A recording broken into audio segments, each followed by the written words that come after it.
All right, man.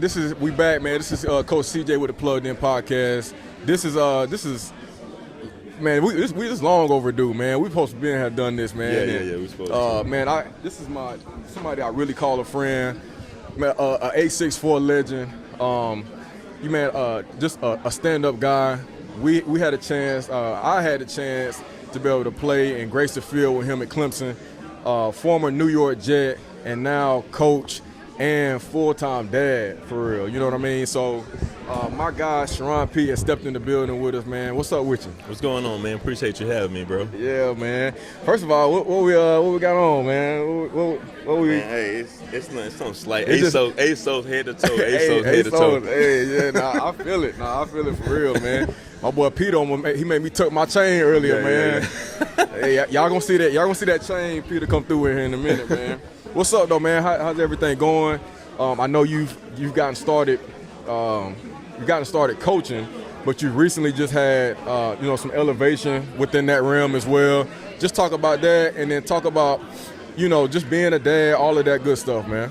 Everything is good right now, man. It's really a grind right now. My wife just ended her basketball season, so that's kind of where when she ends her basketball season, I go into my individual training, and I've been kind of busy. We're getting ready for the spring and everything like that. And I started over at Dorman about 3 years ago, and started off as a receivers coach, and it's kind of been elevating ever since. And last year, they just randomly wanted me to start coaching the JV offense. You know what I'm saying? And it kind of started there. And it went well. We went undefeated. We had a pretty good season. We went undefeated JV. And, the couple months later, we had a new OC, and the head coach asked me to be the passing game coordinator. So that was kind of my first, elevation from there since I've been at Dorman. And, we see where it goes from here. But, everything else is good, though, man. The family's good. 2 boys. One's 4, one's 9 months, and a handful. Keep me busy, but I'm loving it, bro. Man, I've been loving the dunk contest on the IG, man. The dunk contest. Yeah, he's sneakily he's starting to do stuff on his own. Like, I put the ball in his hand, I let him figure it out on his own. Yeah. He just started doing stuff on his own. He's kind of athletic, man. I understand. Like, me and my wife, we got some athleticism to us, but it's good to see it coming out of him. Yeah. Hopefully he shoot like his mama, bro. Don't get that from me. Because he got a clip on him, boy. If he can combine it with my athleticism and her jumper, we should be all right, man. We should be all right. Fast. Nah, that's what's up, man. Obviously, me and Dodger just announced that we're expecting, and that's something that we're just super excited about. And to watch your maturation process as a man, coming from the football field to coaching, leading young men, leading your own young men, like that's just dope to see for me, man. But I think the one thing that I'm most impressed with is just the bounce back from professional sports or just sports in general, right, to coaching, right? So talk about, because you were doing like mortgages at first before you started doing the coaching scene, all of that. So talk about that really quick and how you got involved back in coaching. Okay, so while I was playing, I never wanted to coach, just because I've been around it and I've seen like how much they don't really see their families and everything like that. Yeah. We see our coaches in college, and we understand like they there all day. Yeah. And I never really wanted to coach coming out of it. And so once I finally decided to retire, it's like an NFL portal where they do a lot of help, like helping you find jobs. And they had like a job fair one day online, and I kind of got involved with it. Yeah. And I put in for a couple of jobs and had a few interviews, and I just tried one out. You know what I'm saying? Yeah. Put myself in an uncomfortable situation, try to find my way out of it. Yeah. And it was all right. I didn't. It was to be a bank mortgage, but I didn't pass the test or whatever. But I was still working towards passing the test, and I ended up. Yeah. And in the process of that, I got a random call. My old high school got a new head coach, and he messed around, and gave me a call one day, asked me if I wanted to coach, and I said, I never wanted to coach, man. Let me try it out. You know what I'm saying? This ain't going exactly how I expected. Yeah, no. So let me try something different. And then once I did it, man, I enjoyed it. I'm back around the game. Yeah. So I can't really ask for nothing else. I'm back home. I'm teaching young men that grow up from where I came from. You know what I'm saying? So it's a blessing, really. Man, that's dope, man. Yeah. Man, I always so when I'm training, and obviously like we really are in the same industry and very similar with what we're doing, because I'm home where I grew up at, right? And so a lot of people know who I am and stuff like that, but you know, as the generations pass, like the kids don't really know, you know what I mean? Yeah. So like, talk about that, like, you know, do your athletes know like really like how tough Charone Peake, right, Adam Humphries, like that whole little like crew, do they know that for real? It's funny because yesterday I had a workout, and I was talking to a kid. I was like, man, when you was born? And he said 2010. I'm like, oh, you ain't really see me play for real, because you said you was a baby when I graduated high school. Right. You weren't even born when I graduated high school. You were just a baby when I was at Clemson. Right. But I don't think they really do know. But I think like being around me, they start doing their research, and then like they'll like send me texts or clips and everything like that. And the main thing they do, they love to bring up the fact when I got hit and leave. So I was like, that's the main thing they saying, just to talk junk and everyting like that. Bro, but hey, you ate that one though. You ate. The main thing is I got up and walked off the field. I couldn't breathe though. I got up and walked off the field. Hey, bro, one thing that I always say, bro, this is I pulled the picture up, man, last night, because I was like, this. Whenever they talking crazy, bro, show them this picture right here, man. Show them. The Hollywood was crazy, bro. You ain't on that. You ain't on the Hollywood sign. You ain't doing that. That's crazy, man. But that's the thing, man, because you've evolved too, right? Mm-hmm. And so like even from this picture, man, like you. But I ain't signed up for this. I'm not gonna show this picture, bro. I ain't signed up for this. I'm not gonna show this picture, man. But that's my dog. This turned into a roast. Man, so man, what I want to get into, man, is just, you know, because we are in the same capacity and we came from the same place, I want to go back to just the whole Clemson process. Because we got some boys, we got some young cats that's in here. That's how you know I'm getting old. I'm talking about cats. We got some young guys in here, young cats in here, man. That's they're gonna come on a little bit later, but let's just talk about for a little bit our time at Clemson, because you know, like just everything with the games and all that, that's cool, but the locker room was what really is really what make it, right? Right. What's some things that you missed from your college experience? Obviously, like we had a lot of time. You were there a long time. You were there, what, 5 years? 5 years, yeah. So like, just talk about that, and then we'll kind of just bounce off of that.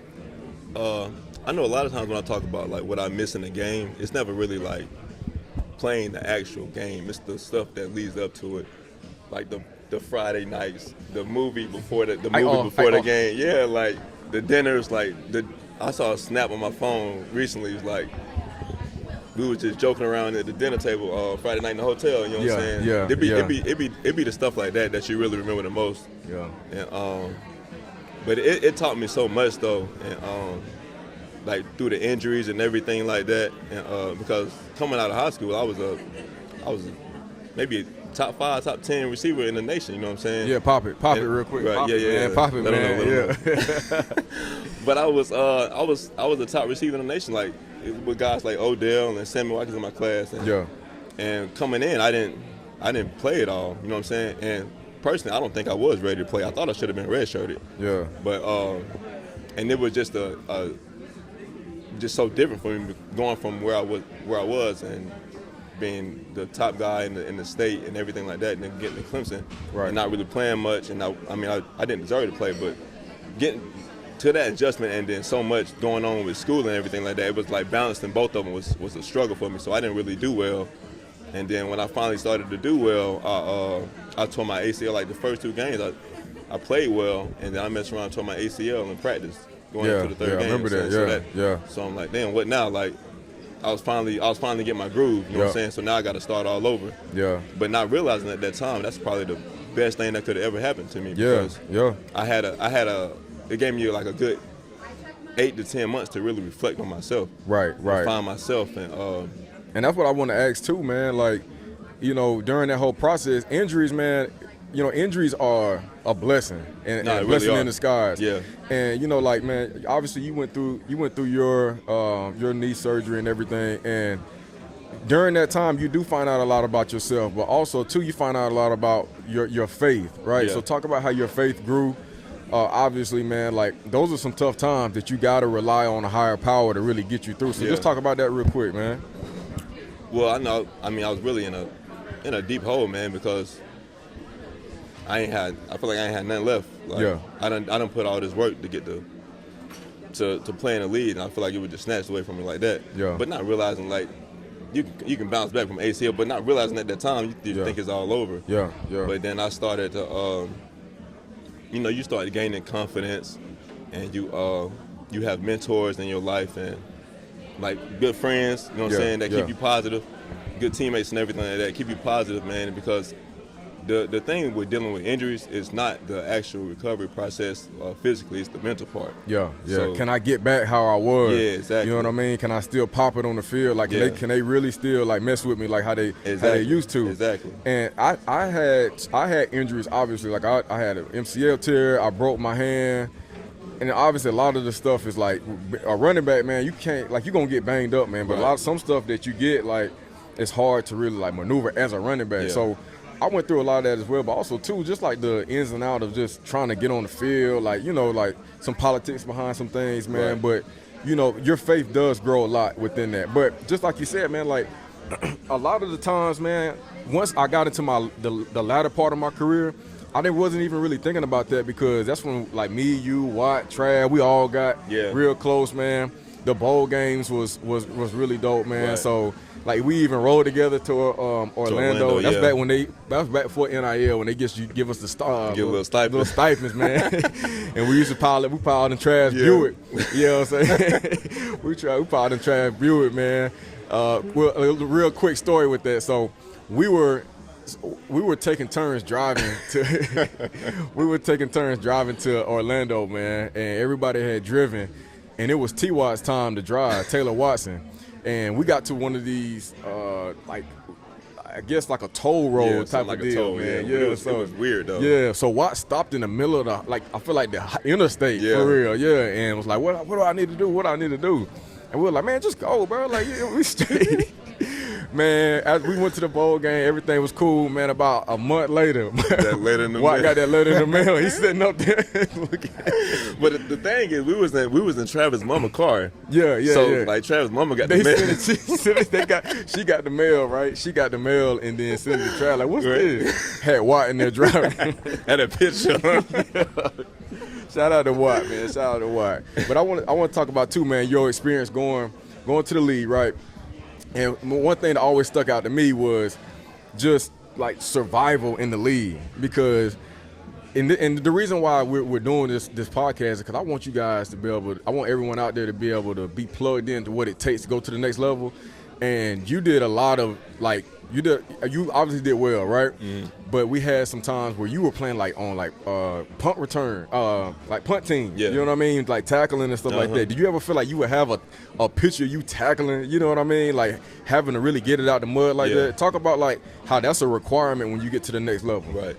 So like growing up, my dreams is playing NFL, be the best receiver to play in NFL. That's my dream. Yeah. And I get there, and it's like we got about 10 or 12 wideouts. All of them just like me. Yeah, they just like all better. You know what I'm saying? We had that time we had Brandon Marshall and Eric Decker on the team, and some other guys that were drafted a year or two before that. That's like Devin Smith and Quincy Newell, just crazy receivers. You know what I'm saying? So it's like, how can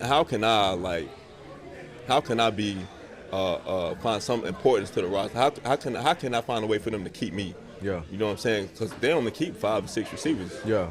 Some people keep 4, you know what I'm saying? So I was drafted in the 7th round, but 7th round just as good as a free agent, you know what I'm saying? So I'm thinking to myself, how can I find a way to be different from everybody else? Because they got their core 4 already, like Brandon, Eric, and all them. They got their core 4 already. How can I be the 5th or the 6th? Yeah. And I thought to myself, man, I'm like, let me get on the special teams. You know what I'm saying? I gotta go get down there. Yeah, because when we came in, like the other rookies, everybody there, you the best. You the best coming from your college. Yeah. And you can't have no ego at all. Like they got egos. I ain't doing no special teams. Right. I will. Yeah. Because like I mean, at the end of the day, I'm here to to be on the roster to play, find a way to be on the roster, and like I never played special teams at Clemson, nothing like that, but getting there, I've got to find a way to stay here, and that's for me right now. That was my way, and I ended up being a decent. Like I didn't play much the first half of the season. Yeah. And then some guys got hurt, and they kind of like started using me more on special teams. And I'm on all 4 special. I'm on everything except field goal and field goal block. Yeah. Like I'm the gunner. I'm the corner on punt return. I'm coming down on kickoff. I'm front line on kick return. Yeah. And they coming down 50-yard head, because it ain't like how it is now. It's a 50-yard head start, and they're coming to knock your head off. So I'm doing all that just to stay on the roster. And in that process, I ended up being one of the top gunners in the league at the time. Man.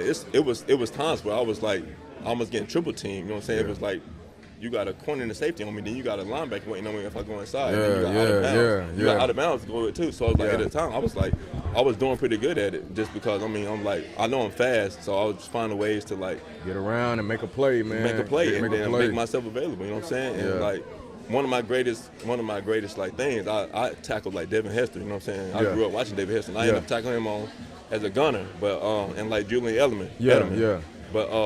But that's the thing though, like you can't have no ego going into them situations. You gotta do whatever you gotta do to stay there. Right.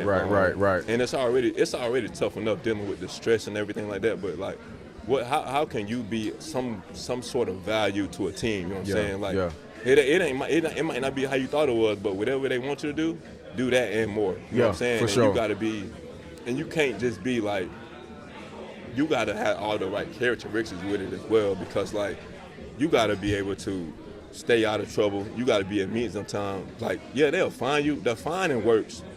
The people that's getting paid the most money, they cool with the fine. Yeah. If you at the end of the roster, it's gonna hurt. You getting cut. That's gonna hurt. Yeah. They ain't no fine. You getting cut. Oh yeah, for sure. So you know what I'm saying? Might get fined and cut. Fine and cut. They will fine you and then cut you a week later. You know what I'm saying? Yeah. So I'm like, I'm at every meeting on time, every treatment on time. I'm doing everything I'm supposed to be doing. You know what I'm saying? And, like I was almost living in a box because I didn't want to mess it up. Like, I grew up wanting to do this, so I ain't doing nothing to mess it up. I'm doing whatever I got to do on a day-to-day basis to be here and stay here. Yeah. And it worked out for me, and I'm glad I lived my way like that. I'm a little more open now.